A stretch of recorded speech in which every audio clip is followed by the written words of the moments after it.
University. Paano nakuha yung utak ni Rizal? naman, nakita ko yung kasi sa Facebook ng director ng Ateneo Archives, si Dr. Chas Navarro. Galing ito kay Saturnina Rizal, pinakamatandang kapatid na babae ni Rizal. Binigay ito, nakalagay lang, brain matter, ayaw naman namin buksan, no? But naisip ko, hindi naman siguro utak yun kasi malambot yun. I think it's fragments ng skull.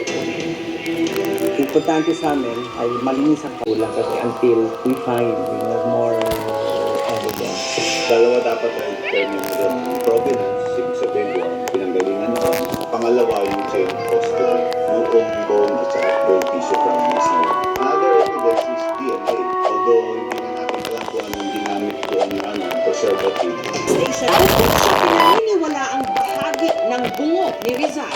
Nilarawan din si Amber ng vertebra o bahagi ng station update na sinasabing binaklisan ng bala nung binaril si Rizal sa bagong